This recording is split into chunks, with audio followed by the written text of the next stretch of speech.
feel like Tim Curry, in Rocky Horror, Tim Curry was very influential for a lot of people, but he always kind of, was like uncomfortable with Frankenfurter, and because, if you were openly gay, you couldn't work, and, so he was always kind of a little running from that. But they just had a big thing at the Castro Theater in San Francisco, and they had him there because he was suffering from a stroke, but, his mind is all there, and people performed for him, and he finally kind of got, the love that he was running from his greatest role, suddenly realizing how much effect it had, and it was so touching. So I'm about to have a stroke. I'd like you to be there for me. So, welcome everyone. So glad to see you here. My name is Patrice Petro. I'm the director of the Carsey-Wolf Center, and we're just really thrilled to have John Cameron Mitchell with us, co-writer, author, actor, director, and star of Hedwig, and so much more. First off Broadway, then in the 2001 film you just watched, later in a Tony-winning Broadway revival, and so on. Mitchell is one of the most prolific and beloved queer artists of our generation, I could say. I'm very, very thrilled to have him here, and I know you are too. So to begin, I wanted to ask you, I know that from the applause and the ages in the group, I know you have many admirers in the audience tonight, but I also know that nearly 5 years after the release of the film, new audiences are discovering Hedwig for the very first time. So what would you tell audiences who are new to the film about this now canonical work of queer cinema? Well, I don't know, because I'd almost rather someone ask me, because, it was such a time in my life, and the making of it, the film isn't my life, the making of it is. And sometimes I'd rather But even the time, that period in the late 90s, early 2000s, as opposed to, compared to where we are now.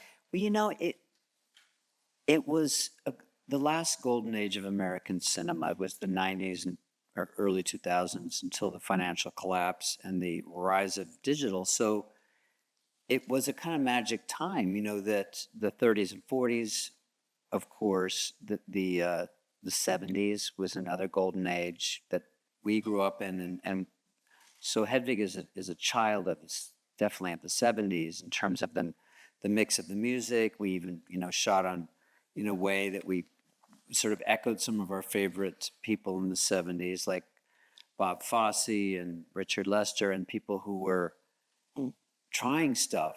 And weirdly, they were also popular, which is sort of different now. You don't always think of the very best films as being the moneymakers these days. But it was also, Hedwig kind of came out of the tail end of a lot of despair and rage during the AIDS crisis. So it by the time we made it, the drugs had appeared, so that had settled down. But the core of it, of rage, was still there, of someone who didn't belong, and a story of really of abuse, trauma that, some people go, well, it's a trans story. And I'm like, I don't know, if you're kind of coerced into an operation against your will by your boyfriend and your mother and your government defining a woman as a man without a penis, it's a very strange, and East Germany was like that. There was this weird thing after World War II where, the communist circle was sort of going to be anti-Semitic, pro-woman, eventually pro-gay, but it was always a kind of just gesture, right? I mean, in Russia, certainly Jews couldn't even go to college, and it was always this sort of fake thing. But the fact that Hedwig came out of that place where my father was the military commander, she actually lived in Berlin when my father was her commander. It's true, who knew? Could have told her to do anything. And I was going to the punk clubs while he was ruling. And that's kind of where Hedwig came from, is my meeting people from the East. You know, Nina Hagen was a singer from the East. There was an amazing film called I Am My Own Wife, about a documentary about a woman who had lived, a man, really a trans woman, there wasn't really a word for it then, who lived that way under the Nazis and the communists. You know, it was quite a story. It's an amazing documentary. You should check it out. It's been made into a play as well. So I guess we were busting up a few things, but it felt comfortable. You know, it's like we were supported. New Line Cinema, who had come up with John Waters, was the financer. They were doing Lord of the Rings, but they were doing this. So they were giving me a lot of attention and letting me make my first film. I had never made a short. Interestingly, the guy who headed New Line, Bob Shea, I was also a director, you know, which is unusual for a studio chief to be a director. And I was in a film of his called Book of Love in the 80s, and it wasn't a great experience. In fact, it made me move to New York. But he was very, you know, remember the good old days? And I'm like, no, I don't, you know. But he was sweet, and he came to see Hedwig, and he's like, I'm going to help you make this, and I think you should direct it. So I'm like, I mean, when does that happen? You know, it's all committees and corporations now, but there was a couple of people, unfortunately, one of them was Weinstein, you know, the personal touch.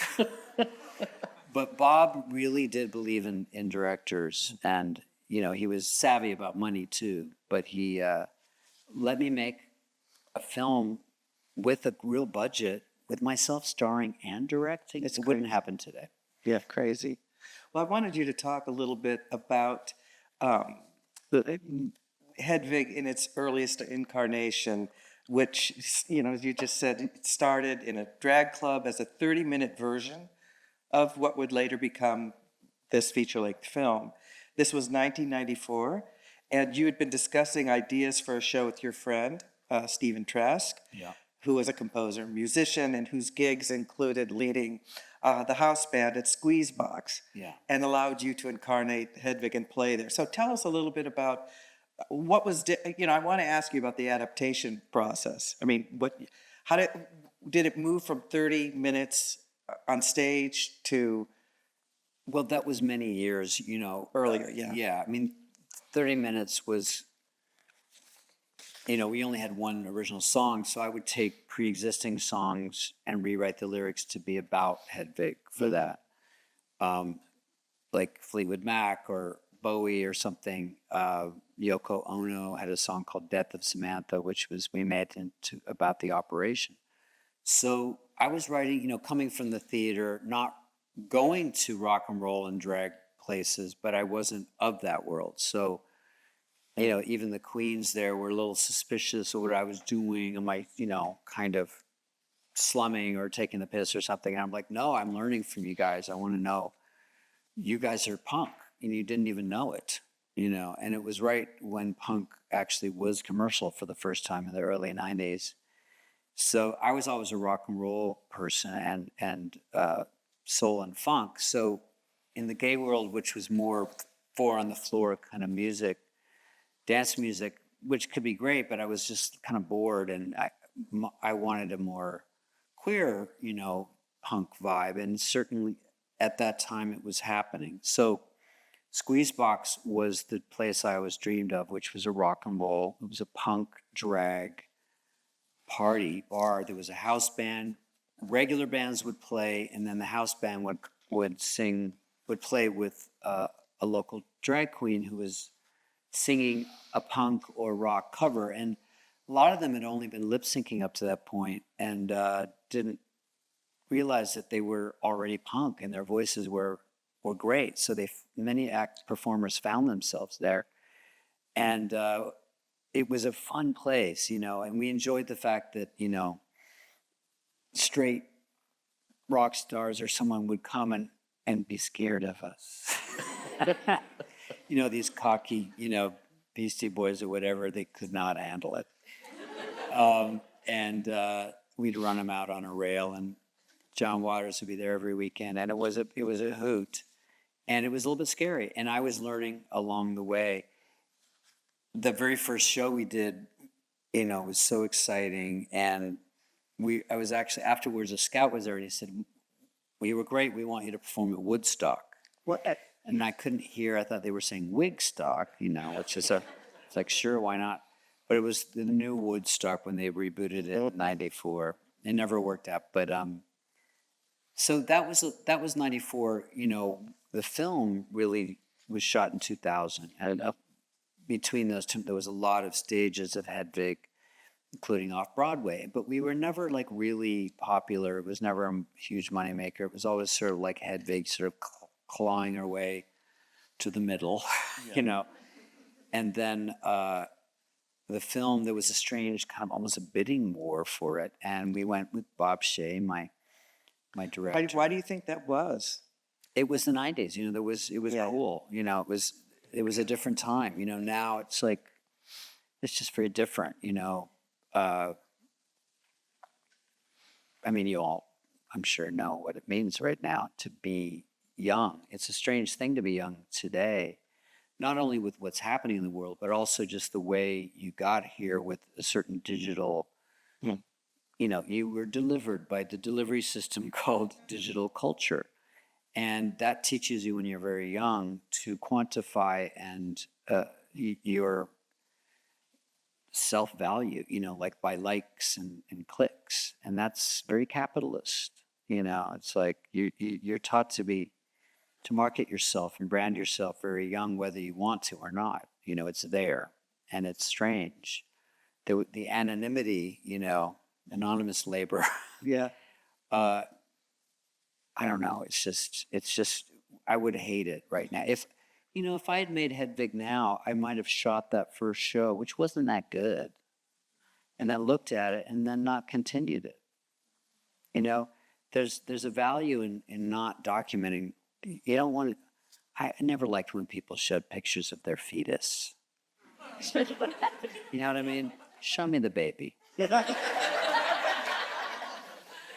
It's like it interrupts the development of the fetus by looking at it. It's like quantum physics. You don't know where the particle is until you look. So I'm all for letting things happen in the dark until they're ready to go to the next step, so they're not crushed, and I would have crushed it if it had been today. So that, whatever you're doing, don't rush it out too fast. Think about it, take some time. There's a beauty in having something that you're working on for a very long time. It's like raising a child that's not necessarily going to hate you at a certain age. And that's what Hedwig is becoming. It feels like a child or an ex-wife who is not paying her child support. I've been struck by the way, when I've listened to various interviews that you've done, podcasts, I've been struck by the way that you describe your creative process, which really resonated with me. And, we work in different realms, but even when I think about my own work or books that I've written and where the ideas come from, and that originality, it's not like, it springs directly from your mind. But I wondered if you've said that creativity is profoundly collaborative for you. And you've said too that, to combine one's inner life and imagination with other attachments that you have. So to create Hedwig, you've said that you and your friends combined your love of Broadway musicals with drag, with punk, with Plato, with the Gnostic Gospels into a really new hybrid. So it's this at the cross currents of different ideas that were prevalent in the people you knew, the things you were reading. So I wondered if you'd talk a little bit more about that. I know in the audience we have a lot of aspiring filmmakers and creative people. Well, our creativity, I have I like to work in audio, and I have a couple of fictional podcast series out. One that's just coming out now called Cancellation Island. And Holly Hunter plays a wellness guru who creates a rehab for canceled people. Carefully curated. All the therapists are Gen Z because what they lack in life experience, they make up for in certainty. And, but you know, everything's kind of uncertain now, isn't it? You know, and it's strange to be in this country right now and be someone that you think of as maybe evolved or thinking for themselves, because it doesn't seem to be that time in the air, and we're all a little stunned, not sure what to do, right? But I'm in New Orleans now. One of the reasons is because it is still a creative city. It's built into the culture. Today is Mardi Gras. And there's tornado warning, and they're all out there, you know, because we're used to the disaster. We should all be like New Orleanians. The hurricane is coming. And art for art's sake is still possible. And in fact, the rule there, you know, it's a city in drag in a way. And so there's a sense of that being the only antidepressant is creativity. Using your imagination for some purpose, and it doesn't have to be a book or a play. I mean, it can be like a garden. It can be your child. It can be whatever, you know, fixing your car, you know, is a creative act, especially cool old cars. My brother, you know, puts together old motorcycles, and it's beautiful to see. These are the things that actually combat the things that we're afraid of right now, even if it's spiritually combating it.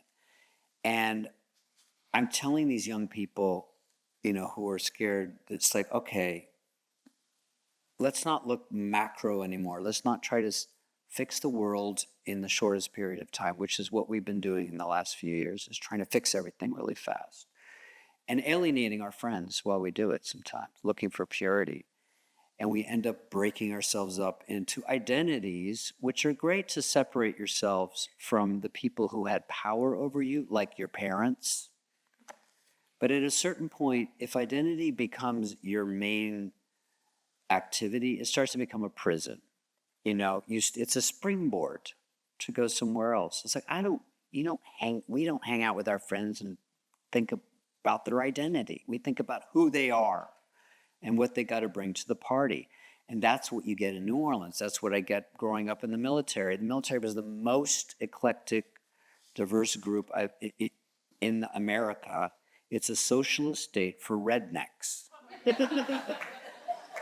and poor people. Mm-hmm. And you get free health care. You get housing. You get cheaper food. You have everyone from everywhere in the world. And you don't care. You don't care about identity. You care about who's there and what are they doing to you and how much they love you and what are they bringing to the job and who are you dancing with. And that is theater. It can be film. It can be any collaborative, creative experience. What have you got to bring? You know, it makes me so happy. It keeps the fear at bay, at least the fear of the unknown. You know, fear of the known is something else. We know certain things we have to take care of. And then there's just general fear, which is not useful. And I always seek out collaborators because I don't want to do it alone. I seek out new forms. I met a guy on Grindr. We had sex. I said, what are you doing? He's like, I'm working on a narrative project. I'm like, what, film? And he's like, no, I'm actually doing a fictional series on the OnlyFans platform. So he's telling a story through the posts of a porn actor, and the character is an OnlyFans porn actor, but the actor isn't. And you subscribe and you find out more about his life. And I was like, that's cool. And also, you know, dealing with what OnlyFans can do to a young person. So it's like really getting it. But also the sex was supposed to be real. It's like my film Short Bus. I always thought, why do they keep cutting away from the sex when it's an important part of our lives and our stories? But he was going to, then he chickened out and didn't even do the sex. And then the actor wasn't that good. Though he did keep one scene that I suggested, which is in one of the posts, his mom comes out on camera and it's like, I know Derek doesn't want me to be here right now, but he's a person and I'd like you to treat him like a human being. Well, okay, I'm going to go now, and then it's like, so it's like, taking a form that doesn't necessarily do what it does and seeing if it can. How does drag, which we think of as something more fun, get really serious, which it was in the Greek and Roman times and kabuki. But, it's like, what if should be at the beginning of your creative endeavor. And it's always more fun if there's someone else helping you answer that. Yeah. Thank you for that. So tell us a little bit more. I mean, Hedwig clearly draws on a number of interests that you had, friends that you had, collaborations that you made, but it also draws on your own biography. Now, you've mentioned your father, then the East Berlin framing story, but I was hoping you could tell us more.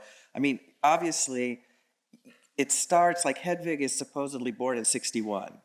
Yeah. Right? You're 63. You were Yes. born in 63. Yes. But you pick it, of course, you want this, world historical date. Yeah. Though young people play, it doesn't matter. Yeah. But I mean, East and West and the divide, which it, well into the 80s, that was a major, It's a real thing. a real thing. So I wanted you to talk more about how your own experiences in both Berlin and when you were traveling a lot in the States, how that shaped this story of an East German trans girl rocker. Well, all of the, I probably wouldn't call her trans, but it, unless you're forced into transit. Though, in Iran, it's so weird. It's against the Quran and the Bible to be gay, and you can be killed for it. It's against Islamic law. But being trans isn't. It's also not mentioned in the Bible either. So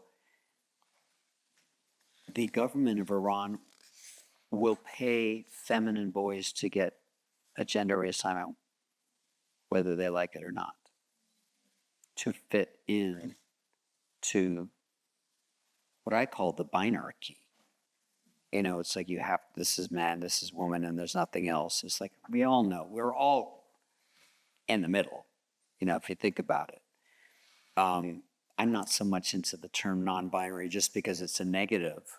I don't like, that's not going to last if it's a negative term. Also, it implies that binary is the default, which I don't think it is. I think we're all androgynous to an extent. But all the army military bases were run by the spouses of the soldiers and sailors, and they were all German, Korean, or Filipino. Everyone on base was run by German, Filipino, because that's where our main goals were. And some British wives. My mom was British. And so it was like the mix was already always there. There was a babysitter we had named Helga, who was the inspiration for Hedwig. She lived in a trailer. She had a lot of dates. She never knew what the dates were going to look like. We thought, she's popular. She's not even that good looking. She's amazing. And we would, and she, if they would come up the driveway, the guys, and we would have to go out the back, me and my friend Brenda. But sometimes if Helga didn't like the look of the guy, she'd go out the back too. And so this character was in our world. And I just was looking around at Squeeze Box at these amazing performers, and there was more was coming, more ideas were coming. And the origin of love myth comes from Plato's Symposium, 400 BC. That was the story. It's the exact story of that song. That was his first song he wrote. when I gave them the book. And so that was the center of it. It was always the origin of love was the center of it. And then the meat of it was put on top of that. So that was the first song? Yeah. Okay. And that's the one that was you were doing in 94. Yeah. And how did your view of what the symposium or what you're looking for your other 30 years ago? Jesus Christ. I know. But I just after that number, Hedwig muses and says, "It's clear I must find my other half. But is it a she or a he? Does my other half have what I have, what I don't? What about sex? Is that how we put ourselves back together again? Or can two people actually become one again?" So, I'm wondering if you want to say more about it. I tell you personally, my older daughter, whose first tattoo that I did not approve of and didn't even know she did, was of the yin yang from Hedwig. Oh. And she loved Hedwig, but it was always this emphasis on the search for your other half, when I would say, you're whole. And of course, she knows too. I mean, the film is all about that. Hedwig has to... Well, ultimately, Hedwig, whatever, as you can see, pronouns do not work for Hedwig, is that they are trying to find their inherent inner wholeness. And you see it actually in the animation kind of happen in front of you. Because when you ask someone, the myth is interesting because it's flexible. It's like, oh, well, obviously another person will complete me. It's like, well, if you take the myth on its face, you weren't the same person. You were just reduced, and you're seeking to find the rest of yourself, not so much another person, but we interpret it in different ways. And for Hedwig, Tommy seems to be her other half, but probably not. It's probably the sum of everyone she's known. And in the experience of those people, she has found a kind of wholeness at the end. And the drag, which was really armor, to put on at the worst possible time in her life, is a tool. It's a cocoon, and then you let go of, the shell, and you become naked in a street, and gender is unimportant. You are a gender of one. You are a person of one.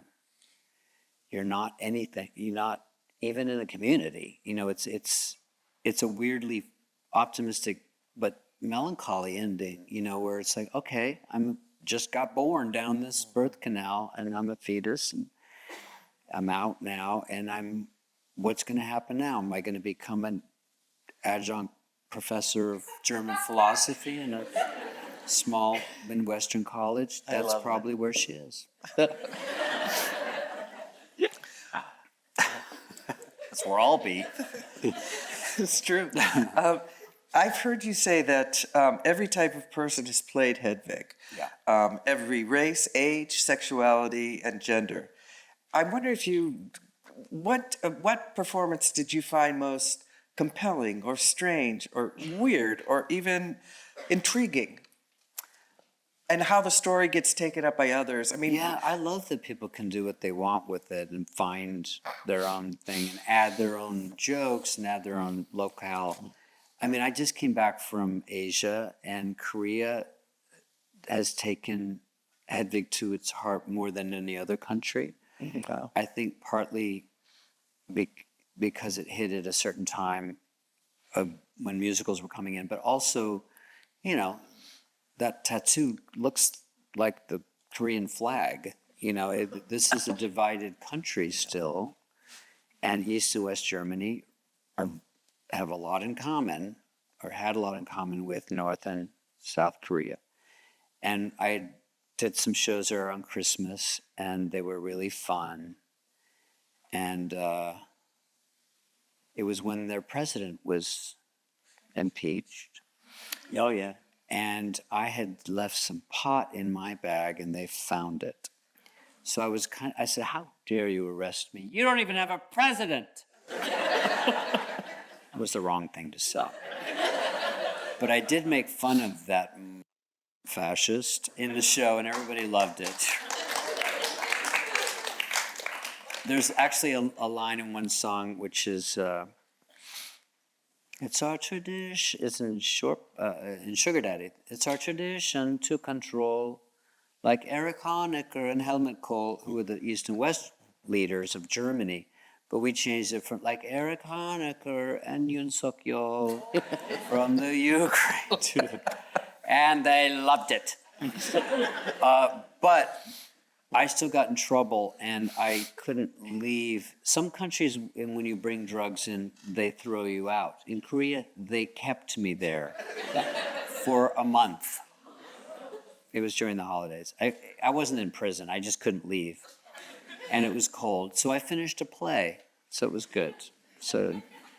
And my friend Michael Lee, who is a Korean-American actor, went there once 15 years ago to do a job. And he was like, I'm going to stay because there wasn't enough work for Asian-American actors. And now he's a musical star in Korea and didn't even speak the language at first.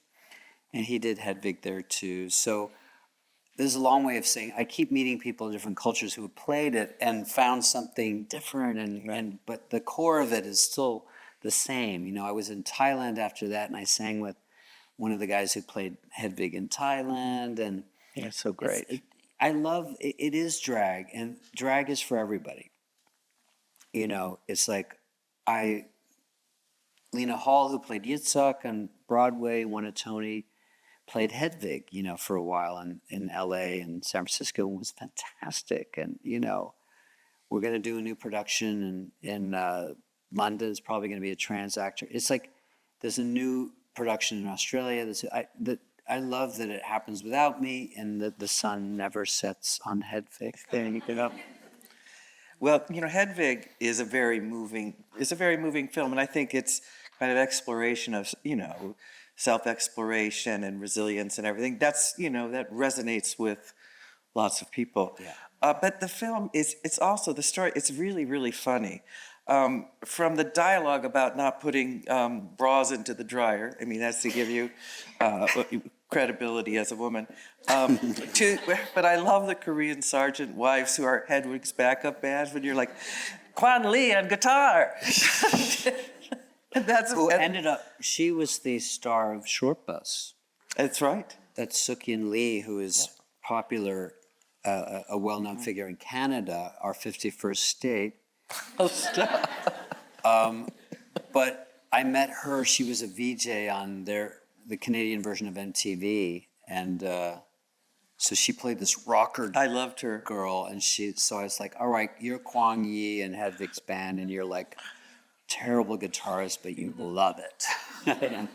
So tell us more about humor in the stage version, in the film version. I mean, my parents were funny. I mean, it's like humor's, you know, my mom's Scottish. It's, you know, the jokes are flying off. Scottish are like the Jews of Britain. It's just nothing but jokes. Because you're slightly second-class citizens. And, you know, my mom, even when she wasn't joking, you know, she'd been through the war, and I would ask to borrow the car. She's like, the car? I never saw a banana till I was 12. You can't compete with, you know, the war or the Holocaust or the genocide, you know, in the suburbs. So she was like, she'd be funny. And her mom was funny too. Like, mom brought a boy home for my granny to meet in Scotland, and he left, and mom said, what do you think? And granny said, well, I wouldn't want to look at that face over a boiled egg every morning. Tell us what you really think, granny.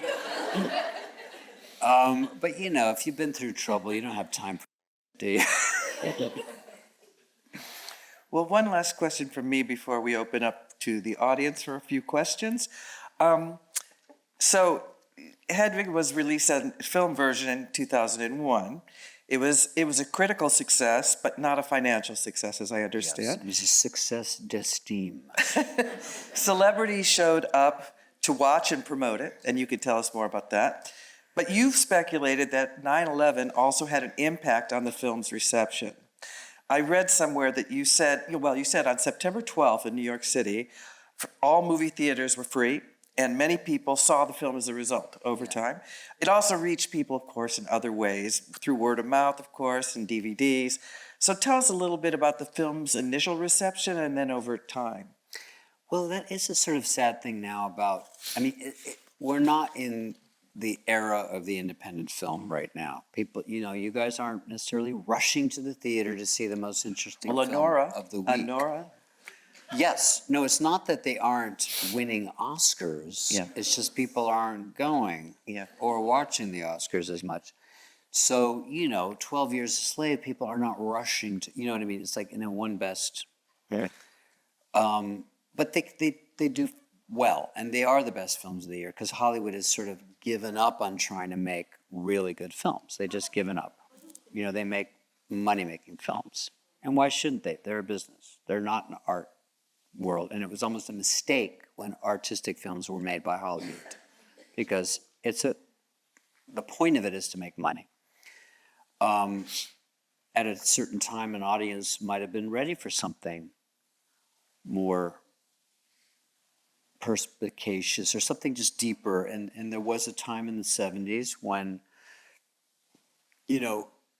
Vietnam and Nixon and such had kind of the idea of the status quo was out of fashion. The 60s, it was just, that's the way it's always been done. We're over it.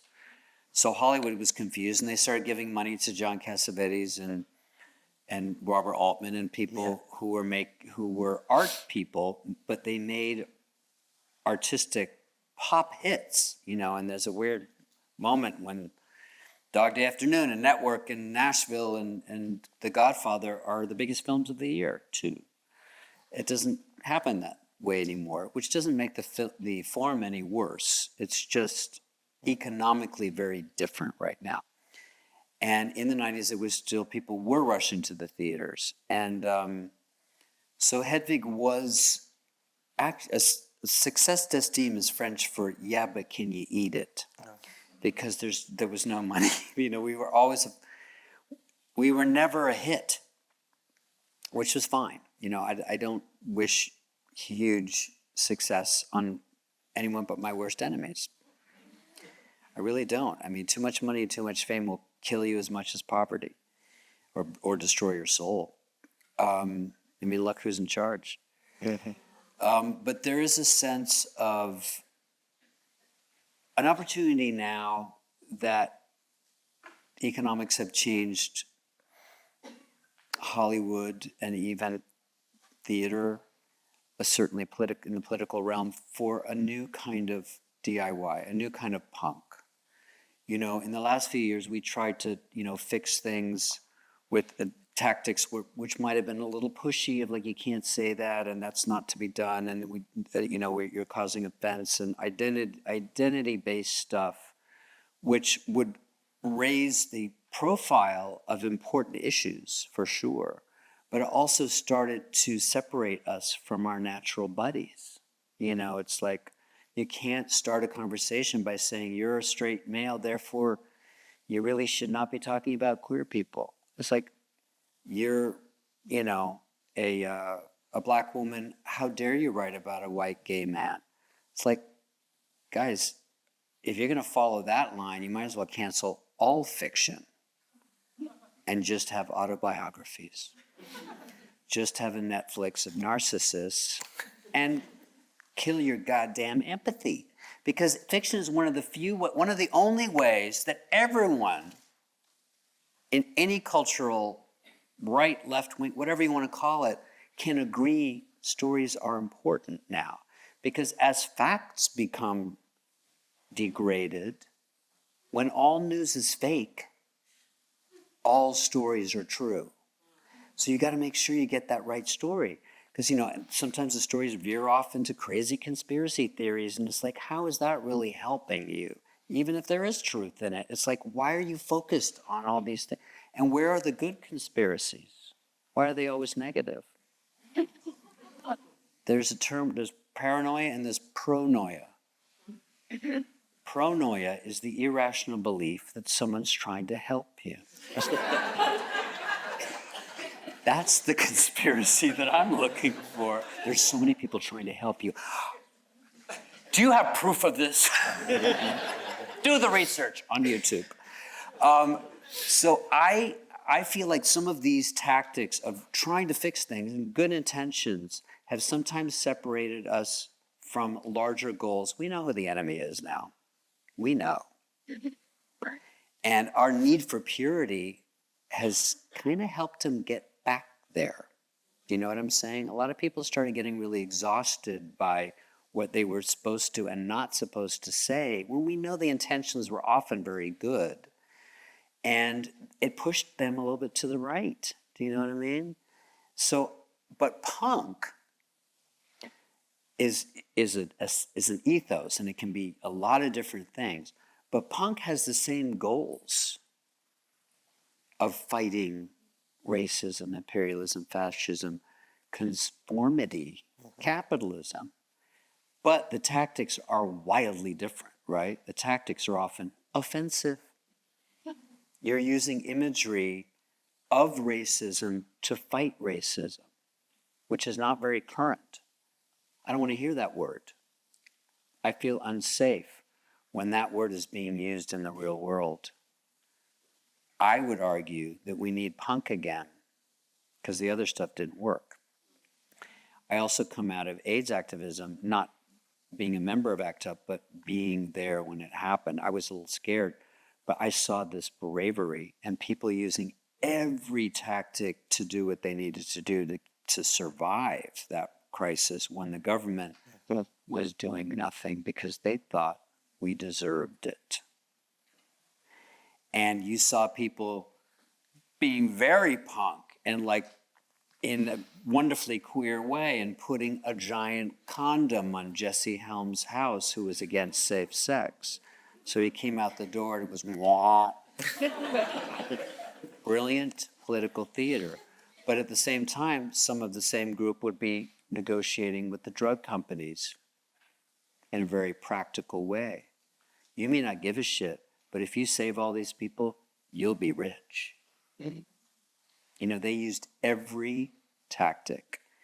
And it was violent sometimes. They'd be going down the aisle of St. Patrick's Cathedral, grabbing the Holy Communion and crushing it in front of the population. This is a person who felt that Archbishop O'Connor at the time was hated them, wanted them dead. You know what I mean? It was a lot of tactics. And not everyone's is a violent one. Not everyone's is an extreme one like that. There are other ways, right? Like there's local ways of helping and making something, again, creative with your friends, in person. Let the onlineness be to get you to the in-person situation, not be the place where it happens. Because we've had enough of virtue signaling and people sort of signing on to things and doing nothing. You know what I'm saying? If I hear another land acknowledgement without actual support for a Native group, virtue signaling, guys, that's not doing anything. Do you know what I mean? It's like do something and shut up and just do it. That's my view. And there's plenty to do. And if you can't think of something to do, volunteer, find something, you know? So it's a strange tipping point right now. It may feel hopeless. Our older tactics don't seem like they're going to work right now. But with the longer view, we've seen different things happen and we've seen a lot change, you know, and we've seen incredible shifts. Yep. I have for queer people alone, you know, that came out of this storytelling, right? More than even science, which has now been degraded again too, right? Science is now in service of whoever's in power, when it didn't used to be that way. You know, we used to agree on some facts. So in the meantime, tell your stories, do your work in your neighborhood that's able to be done, and, you know, visit New Orleans.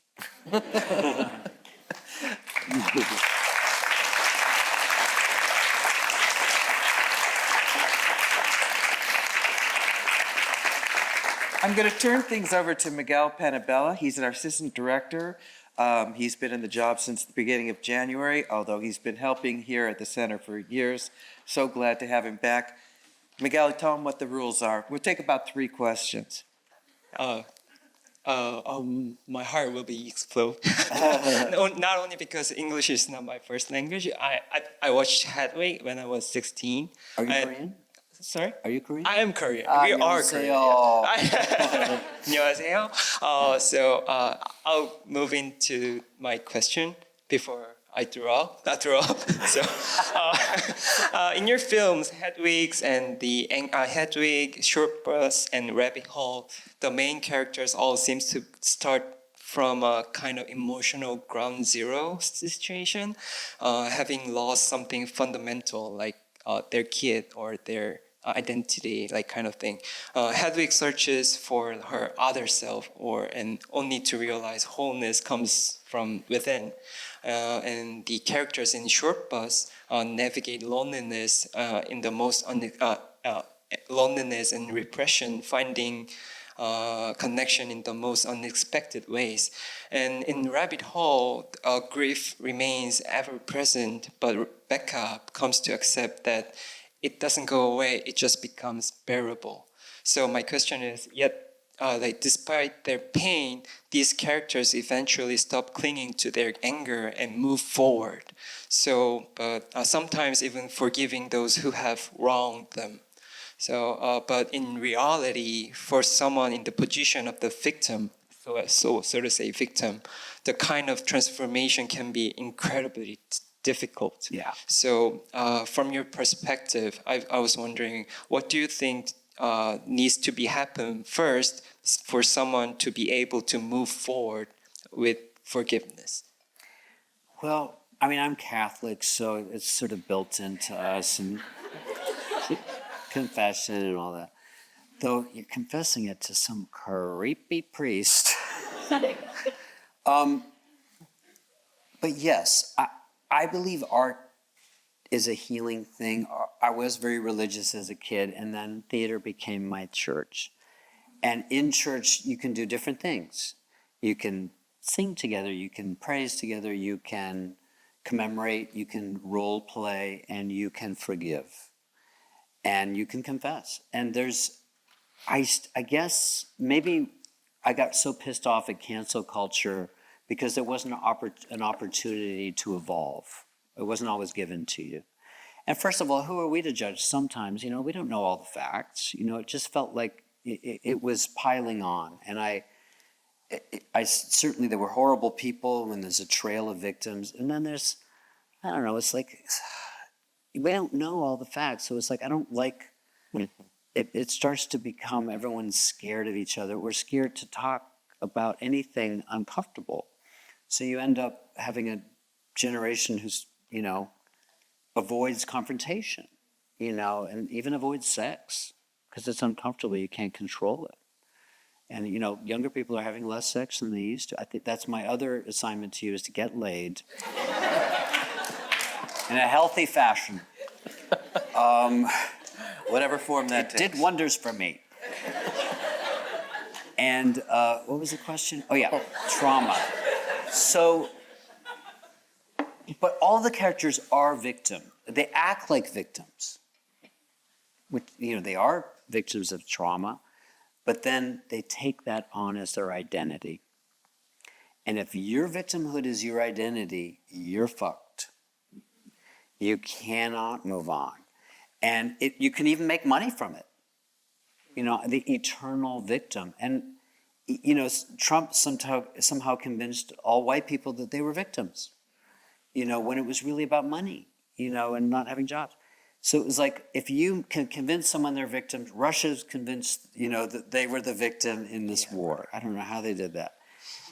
But it's like, if you keep that going, you can justify anything. And horrible things. You've got, which doesn't mean you weren't victimized. It's just if you identify as such, you'll never get anywhere. It's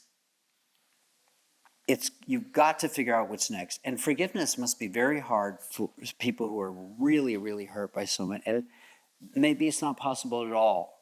But, I have found that sometimes I forget, but I don't forgive. Some people forgive and don't forget, but I actually forget. And sometimes I'm like, I think I'm supposed to be mad at that person. Can't remember why, And it's great. Both of my parents had Alzheimer's, which I very much recommend for families in trouble because they forget why they hated you. And my mother forgot that I was going to hell, right? Yeah. And the last time the priest came and gave her the Holy Communion, she spat it across the room and it hit the wall. And she said, "Why are you putting paper in my mouth?" And the priest scraped Christ off the wall and never came back again. I was like, it all evens out in the end, So to me, it's like, get on from the victim thing. My mom was very much a victim person her whole life. And she had cause to be. She was a woman of a certain generation. She wasn't allowed to blossom. She had to be a mom. She had to follow my dad around. He loved her. He was in the closet. And she took that to be another thing. It's like, why is everyone being gay to me?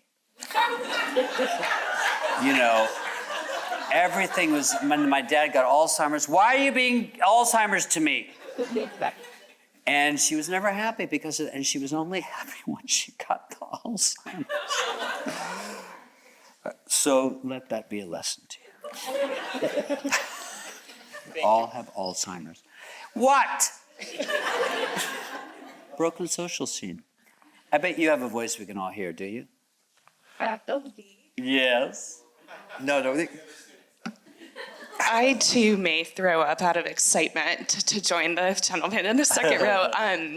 You spoke a bit about this earlier, about Hedwig kind of needing to shed their cocoon and become naked, but costume, hair, and makeup is it's a character unto itself in Hedwig. So I wondered if you could speak kind of like how you use that to bring your more kind of philosophical ideas into being, kind of like how you use it.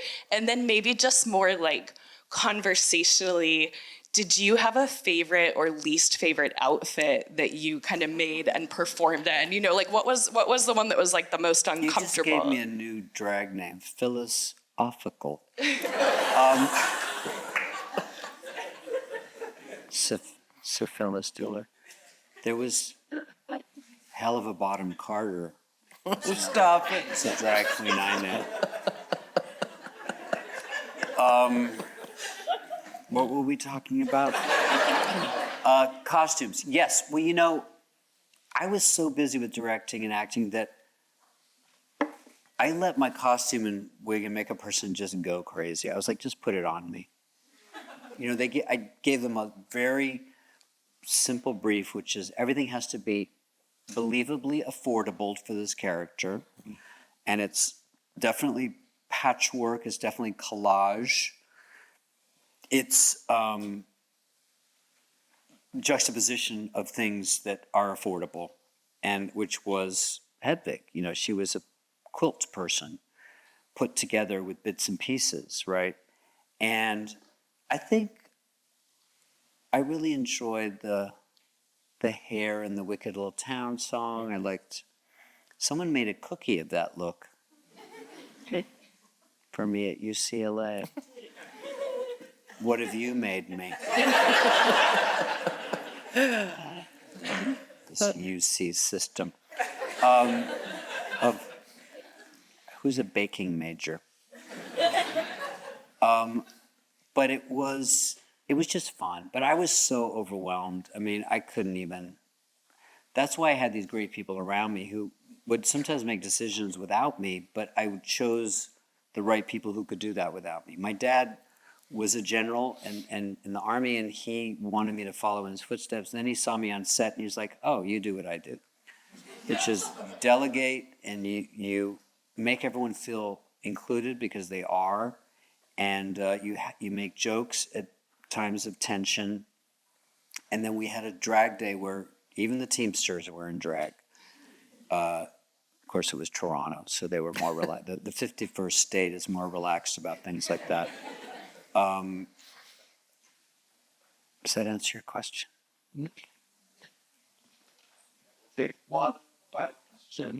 Are you Canadian? Do you have a Canadian T-shirt? I'm not. Oh, okay. How dare you? Cross-cultural. Hedwig is one of my favorite movies ever, including my mom's. And the music is so special to us, and we quote the movie every single day. I was curious if you had a special song from the movie that really stuck out to you, lyric-wise or sound-wise. Well, I do them all the time, but I still love doing the songs, which is really rare. I think probably Midnight Radio. Yeah. I just did 2 shows in LA and one in Palm Springs, and I'm probably coming back around the next year with a all Bowie show called Queen Bitch. And I also do a show called Black Star Symphony, which is the people who made Bowie's last record made it for orchestra. So we're doing that in San Francisco in June, a couple nights, with 2 other vocalists. But yeah, it's rare that something that people liked, that you were part of and made, is something you still like. And I have, I'm older now, and I have a lot of friends who have become famous for things that they're not proud of. It must be really weird to be like, yo, for something that sucks. And you're getting this approval, and you don't quite respect them or yourself. Or, that's why it's like, we all have to do our money jobs, and that's fine. But you've got to have your special soul thing too. You've got to have it. And that thing, when you put out into the world, or not, it could just be your beautiful garden, but the flowers go out in the world maybe, or the vegetables.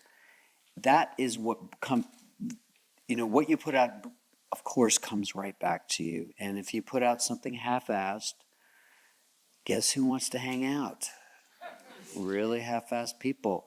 You put out something dishonest people are like, that's awesome. But it isn't. So you got to be careful what you put out, and which isn't to say it's got to be perfect, but it's got to be you, and something you believe. And when you're making it with someone else, it's both of you, and that's even more fun. It's hard to do it on your own. I always prefer, like, I was going to write an autobiography, and then I made something that no one was aware of because of it was a fictional podcast musical series called Anthem Homunculus, and the reason nobody heard it is because a company bought it and put it behind a paywall. They paid us millions, and then no one heard it. I'd rather we had not had the money and that people heard it, but it is out for free now. And Glenn Close plays my mom, and Cynthia Erivo is my wife, and Patti LuPone is my aunt. How many people can say that? I know. We asked her to play Hedwig, on Broadway. We closed before she could answer.